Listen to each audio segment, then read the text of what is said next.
જય માતાજી હોવને આપણે એક સરસ મજાની વાત કરવી છે ઇતિહાસની. ઇતિહાસ તો બહુ ઘણા બધા સૌરાષ્ટ્રની અંદર નોંધાણા, સૌરાષ્ટ્રમાં ગામે ગામ ઇતિહાસ બહુ થયા, પણ આપણે આજ એક એવી સરસ મજાની વાત કરવી છે ઇતિહાસની કે જીવતા ત્યાં સુધી તો આય તરીકે પૂજાણા, પણ મર્યા પછી જોગમાયા થઈને પૂજાણા એવા સરસ મજાના કાઠિયાણી આ કમરીબાઈની વાત કરવી છે. ગામ ભડલી, જસદણ પાસેનું ખાચરોનું જે રજવાડું કહેવાય એ ભડલી, અને ગામધણી ભાણખાચર. હવે ભાણખાચરે મોટી ઉંમરે જે લગ્ન કર્યા ફરીવાર, અને 16 વર્ષની કે 18 વર્ષની દીકરી હારે લગ્ન કર્યા કમરીબાઈ.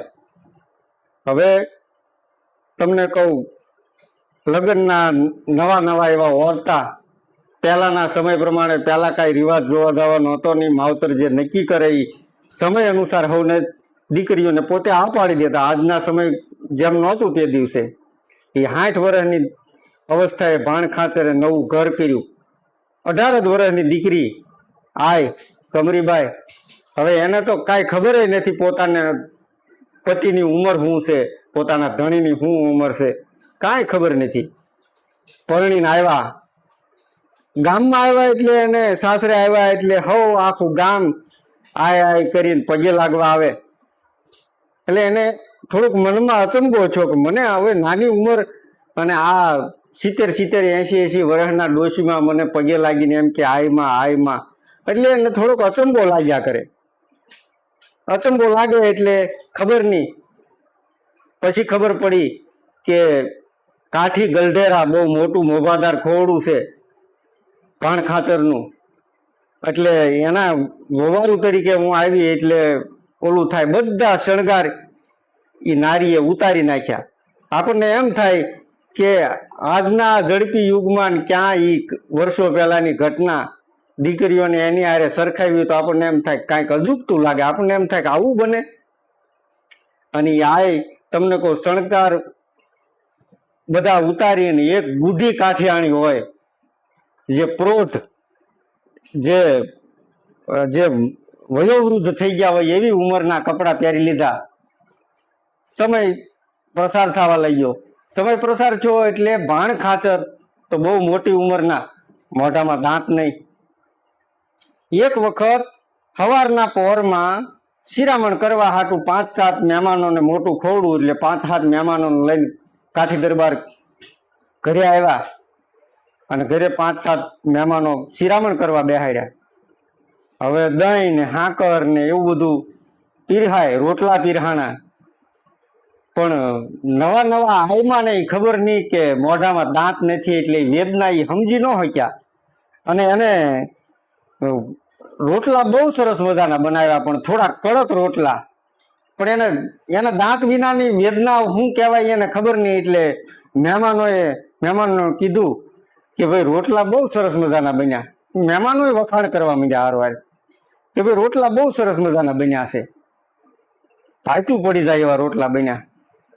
અને પછી ભાણખાચર છે એ આયમાં સાંભળે મર્મના વેણ થોડાક બોલવા માંડ્યા. એટલે મર્મના વેણમાં એવું બોલ્યા કે હવે તો ભાઈ અમારે આવા હારા હારા ડીઝલ ભાઈતું પડે એવા રોટલા જોઈને ખાલી રાજી જ થવાનું ને. ખાઈ રાજી છે, પેટ થોડું ભરાય, પણ હવે કડક આવા રોટલા હોય ભાઈતું પડે એવા, પણ એનાથી થોડું કાંઈ અમારું પેટ ભરાય. એ મર્મના વેણ બોલાઈ ગયા. કાઠિયાણીને દાંતની પીડા શું કહેવાય એને મગજમાં આમ પોતાના મગજમાં ધ્રાસકો લાગી ગયો કે આ મારું મને આની ખબર નથી આ દુઃખની, એટલે મેં આવા રોટલા ઘડ્યા. પછી ભાણખાચર એ બધું પતી ગયું, મહેમાન વિયા ગયા, હાન ટાણું છું.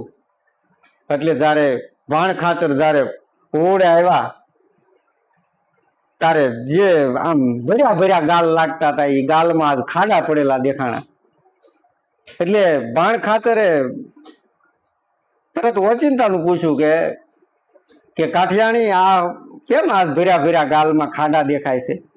તો કે બીજું કાંઈ નહીં, પણ દાંત હોય ને અને દાંત નથી એની વેદના સમજવા હાટું આજ મેં દાંત બધા કાઢી નાખ્યા. અરે રે, ભાણખાચરને બહુ પછતાવો છો. એને એમ થયું દાંત કાઢી નાખ્યા? તે કે તમને સવારમાં શિરામણ કરતા હતા ને મને ખબર ન પડે કે દાંત વિનાની શું વેદના હોય, એટલે રોટલા જરાક કડક થઈ ગયા. એટલે મને એમ થયું કે મારે દાંત છે એટલે દાંત વિનાની વેદના સમજવા હાટું આજ મેં દાંત કાઢીને પાડી દીધા. અને કાઠિયાણી તોય દાંત પાડી દીધા ને તોય કાઠીની દીકરી કમરીબાઈ એ દાંત કાઢતી હતી.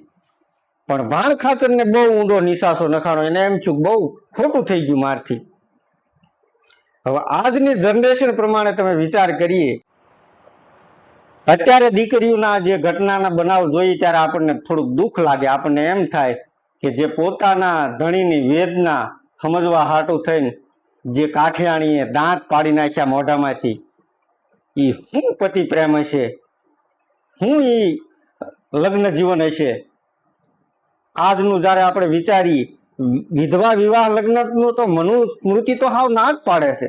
મનુસ્મૃતિ ના જ પાડે કે વિધવા વિવાહ થવા જ ન જોઈએ, પણ છતાંય થાય છે, ઘણી બધી ઓલામાં થાય છે.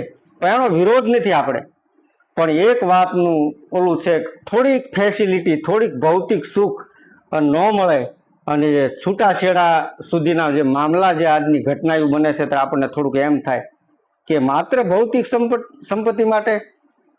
ત્યારે આવી આય કાઠિયાણી છે, કમરીબાઈ જેવી કાઠિયાણી આપણને યાદ આવે. પોતાના ધણીનું દુઃખ સમજવા હાટું, દાંત વિનાનાનું દુઃખ સમજવા હાટું 18 વર્ષની દીકરીએ પોતાના દાંત મોઢામાંથી પાડી નાખ્યા. આવું આ કેવી કેવી વીરાંગના હશે, કેવી સતી છે, કેવી આઈ છે. આપણને વંદન કરવાનું મન થાય એને, આવી નારીઓને. એટલે આવી સરસ મજાની પાછી સત્ય ઘટના હું તમારી સમક્ષ લાવીને રજૂ કરીશ. ત્યાં સુધી મારી ચેનલને લાઈક, શેર, સબસ્ક્રાઈબ અને કોમેન્ટ જરૂર કરજો, જેથી મને પ્રોત્સાહન મળે કે મારી વાર્તા તમને ગમી છે. ઇતિહાસ જે કાંઈ કહીશ એ બધો સત્ય જ હશે. ગામ નામ સાથે કહીશ, ગામ વિનાનો કે કોઈ પુરાવા વિનાનો ઇતિહાસ હું રજૂ જ નહીં કરું. એટલે મારી ચેનલને લાઈક, શેર અને સબસ્ક્રાઈબ કરજો. સૌને જય માતાજી.